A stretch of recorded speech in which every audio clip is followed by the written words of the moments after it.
आज विज्ञान प्रयोगशाला में आपके साथ कुछ कार्य करने जा रहे हैं, जिसके आधार पर जो हमारा धातु का ऑक्साइड या धातु के से बनने वाले जो यौगिक है उसके रासायनिक प्रकृति के बारे में जो भी हमारी समझ है वो विकसित हुई। इसी सेंस से हम आपके पास कुछ प्रायोगिक कार्य करेंगे, जिसके द्वारा आप यह समझ पाएंगे कि धातु का रासायनिक प्रकृति क्या है।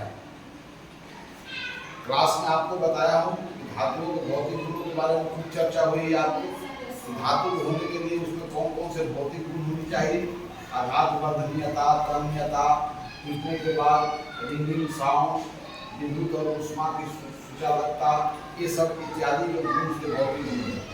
आज हम धातु के रासायनिक गुणों के बारे में हम समझेंगे कि धातु रासायनिक गुण का मतलब होता है कि धातु अन्य पदार्थ के साथ जब कंबाइंड करता है तो कौन सा नया पदार्थ का निर्माण करता है। किसी पदार्थ का रासायनिक प्रकृति जानना का मतलब यह है कि वह पदार्थ अन्य पदार्थ के संपर्क में आने के बाद क्या कोई नई प्रकार की पदार्थ की रचना करता है। यदि नई प्रकार की पदार्थ की रचना करता है तो वहाँ कहते हैं कि रासायनिक परिवर्तन होता है। तो नई प्रकार की पदार्थ की जो रचना होती है उसकी प्रकृति क्या होगी, अम्लीय होगी, क्षारीय होगी, उदासीन होगी। इन्हीं बातों को समझना है। तो आज हम आपके सामने प्रायः धातु ऑक्सीजन से अभिक्रिया करते हैं। सभी धातु में ऑक्सीजन से अभिक्रिया करके उस धातु का ऑक्साइड का निर्माण करते हैं। लेकिन ऑक्सीजन से जब अभिक्रिया करते हैं तो किसी में मतलब किसी भी धातु में सिर्फ सोडियम हुआ और आपका मैग्नीशियम हुआ, ये जब ऑक्सीजन के साथ अभिक्रिया करते हैं तो यहाँ पर ज्वाला उत्पन्न हो सकता है, प्रकाश उत्पन्न हो सकता है। बाकी अन्य धातु में ऑक्सीजन के साथ जब अभिक्रिया करते हैं ऑक्साइड का निर्माण होता है, लेकिन वहाँ पर फ्लेम देखने का मौका नहीं मिलता है। और आप भी बड़ा आश्चर्यचकित होते हैं क्या धातु ज्वाला के साथ जलते हैं।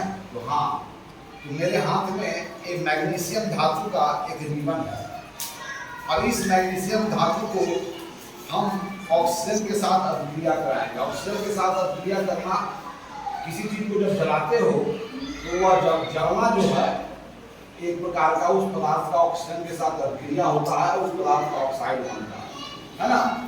तो हमारे पास यह कौन सा मेटल है, क्या इसमें चमक है कि नहीं। अगर सैंड पेपर की तरह तो इसको रगड़ा जाए तो इसमें चमक है ना, चमक भी है, तन्यता भी है, सब है ना। तो ये मैग्नीशियम का रिबन है। मैं सैंड पेपर लाता हूँ और इसको साफ कर देता हूँ।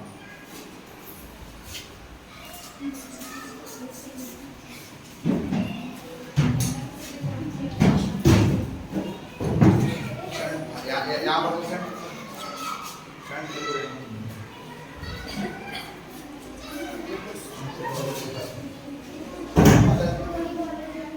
सैंड पेपर था कि सैंड पेपर में सरसपाता जो बोलते हैं। चलिए इसको घर दो।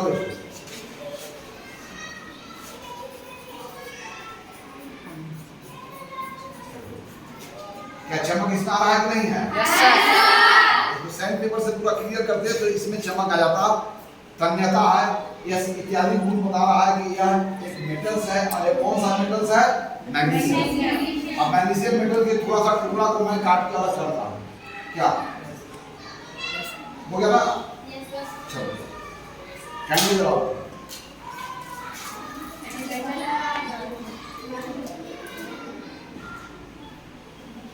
क्योंकि इससे क्या होगा, जब जलेगा तो बहुत ही तेज ज्वाला उत्पन्न होगा, व्हाइट कलर का ना। तो इसे बचने के लिए मैं इसका यूज कर रहा हूँ ना।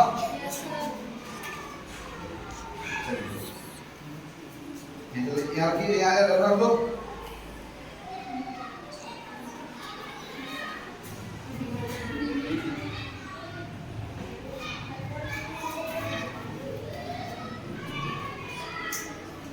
जब इसका जो ऑक्साइड होगा उसको हम यहाँ कलेक्ट करेंगे।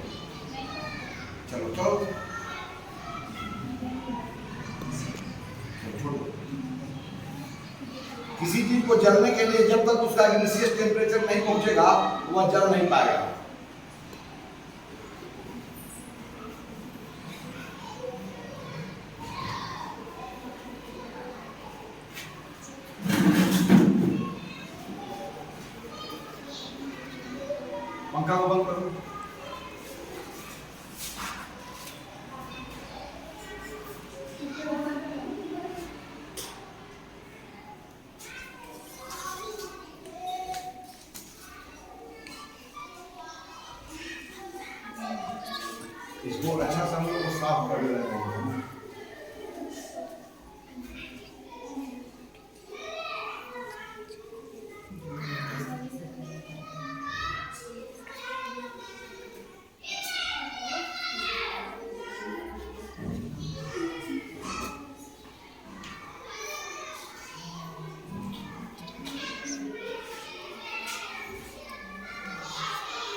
स्टार्ट किया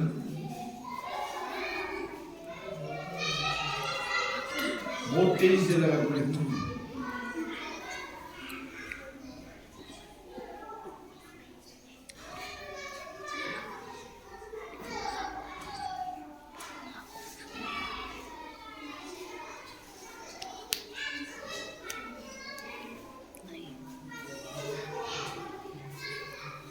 जितना टेम्परेचर चाहिए उतना नहीं मिल पा रहा है। गैस जल रहा है, गैस जल रहा है। Yes sir. आओ कितना टेम्परेचर नहीं मिल रहा, इसको लाओ भरा को लाओ।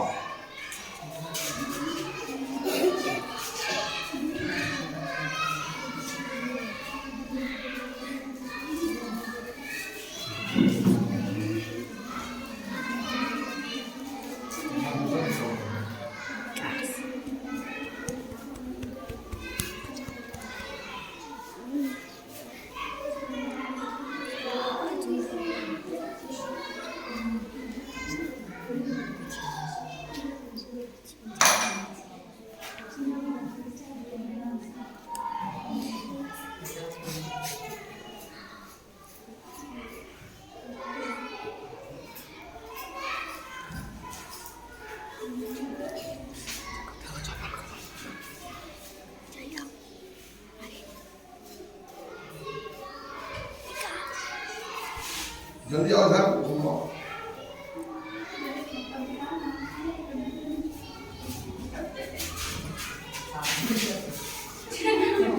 चाहिए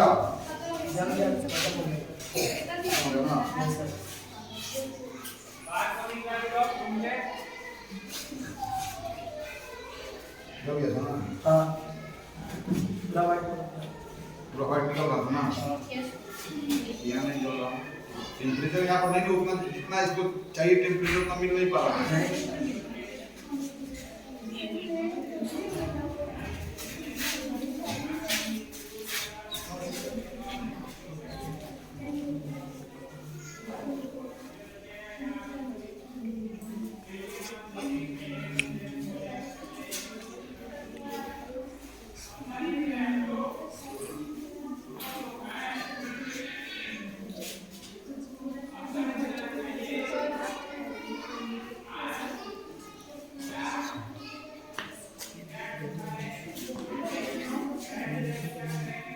स्पीड लैम्प का यहाँ पर यूज होता है। मोमबत्ती में इतना जो है स्पीड लैम्प में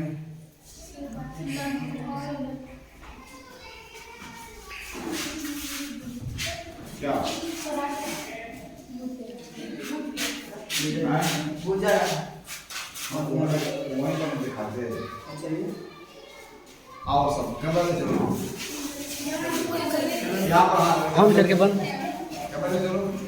आओ कैमरामैन जल्दी चलेगा। हाँ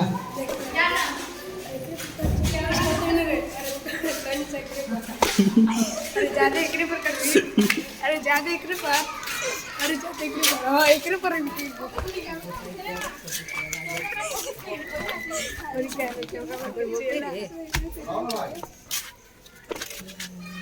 कैमरा के साइड दो, कैमरा के जाने दो, कैमरा के जाने दो।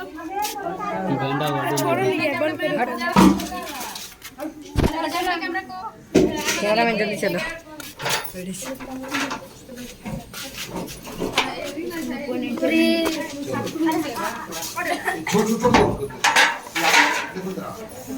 हर हर नाम फिर लगने हैं।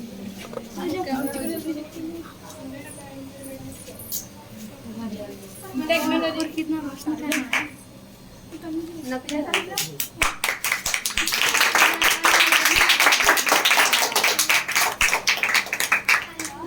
अब चलो इसको बहुत सावधानी से ले चलते हैं ना। Yes sir. ये मैग्नीशियम का ऑक्साइड हो गया अब इसका हम लोग नेचर को जानेंगे कि यह एसिड है कि बेसिक है कि न्यूट्रल है ना। चलिए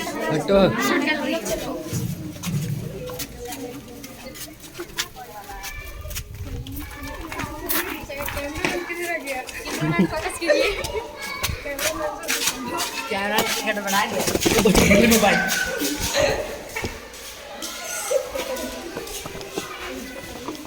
क्योंकि यहाँ पर स्पिरिट लेवल की आवश्यकता था ना, इसको जलने के लिए जितना इनिशियल टेम्परेचर की आवश्यकता है यहाँ पर प्रोड्यूस नहीं हो पा रहा था, इस कारण यह जल नहीं पा रहा था। तो गैस स्टोव पर जो भी लगे तो कैसा इसको कैसा लाइट था इसका बहुत तेज था ना।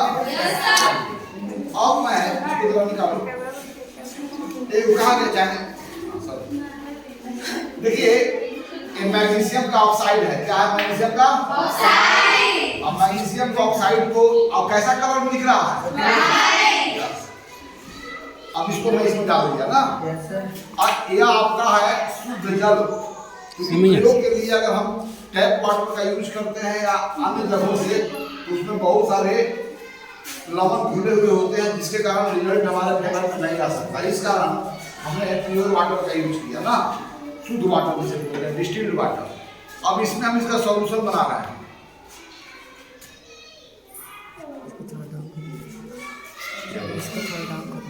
जब पानी में मैग्नीशियम ऑक्साइड को मैं मिला दिया तो सॉल्यूशन बना ना, यह किसका होगा? ऑक्साइड का सॉल्यूशन। अब इसको मिलाना है जिससे प्लास्टिक नहीं है, इसे मिलाएंगे तो रिएक्शन कर सकता है। छोड़ो दूसरा ही हम चीज लेते हैं। चलो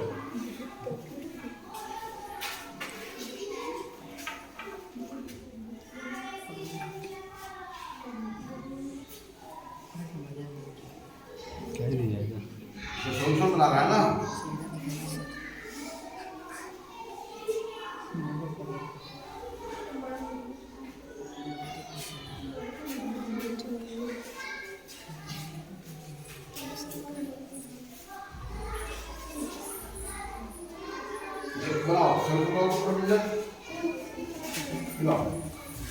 अब चलो, जब मैं मैग्नीशियम ऑक्साइड के वाटर सॉल्यूशन तैयार किया, अब मैग्नीशियम ऑक्साइड का नेचर को बताना है कि एसिड नेचर का है कि बेसिक नेचर का है कि न्यूट्रल्स है। इसकी जांच के लिए हमारे पास दो कलर का लिटमस पेपर है। एक को बोलते हैं ब्लू लिटमस पेपर और एक को बोलते हैं ग्रीन लिटमस पेपर। अब 1 बाय 1 लिटमस पेपर को इसमें डुबोएंगे और लिटमस पेपर पर यदि रंग में परिवर्तन आएगा उसके आधार पर डिसाइड होगा कि वह एसिड है कि बेसिक है कि न्यूट्रल है ना। तो सबसे पहले मैं रख दे रहा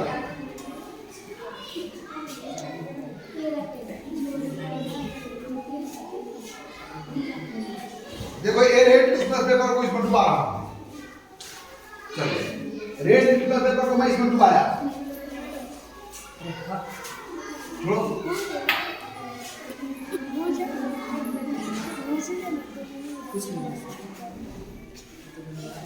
क्या इसके रंग में परिवर्तन देख रहे हो कि नहीं देख रहे हो? किस कलर का हो गया?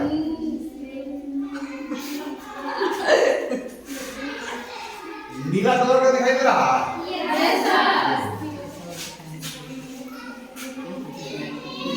नीला नीला हो रहा है कि नहीं? Yes sir. नीला हो रहा है ना? Yes sir.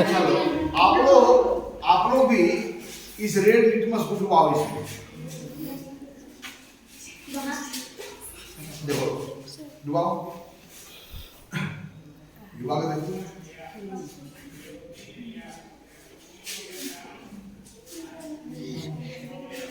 कलर में कैसा हो रहा है? ब्लू हो रहा है कि नहीं हो रहा? कैसा हो रहा है? ब्लू हो रहा है। अब यह निर्भर करता है कि कितना स्ट्रॉन्ग। अब रेड जब ब्लू हो जाए,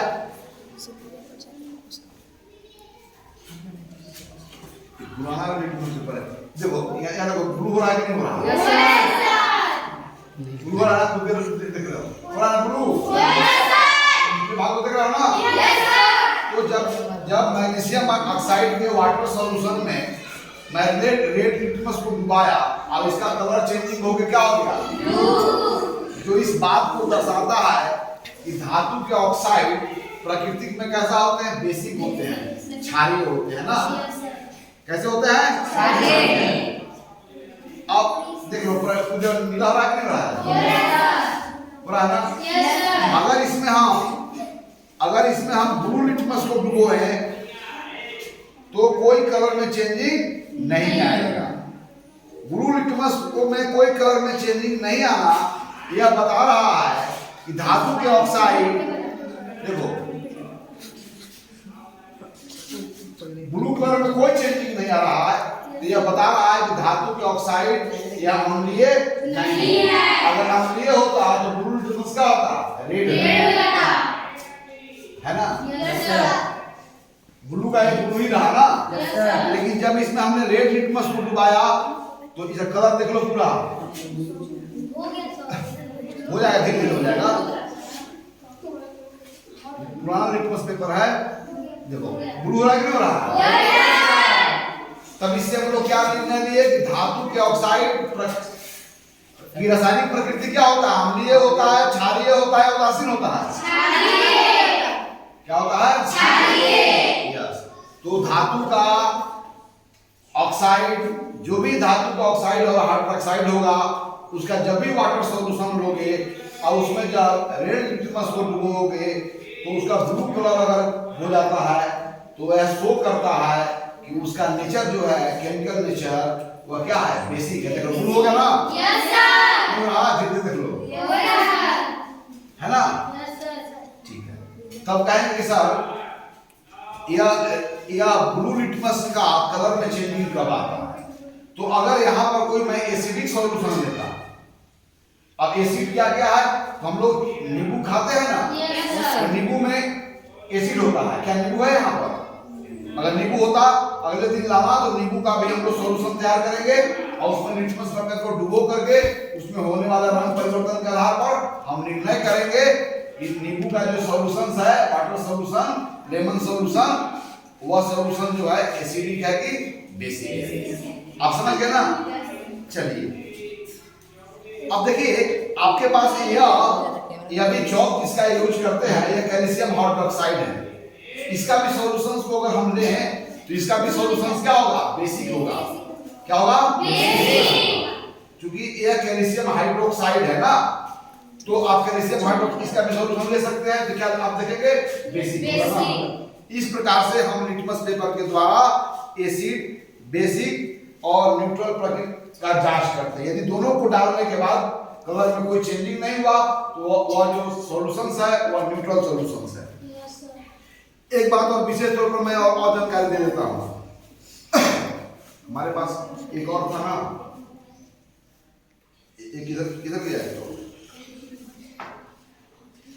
मैं किधर रखा है, यहाँ पर देखो हमारे पास एक पीएच पेपर है।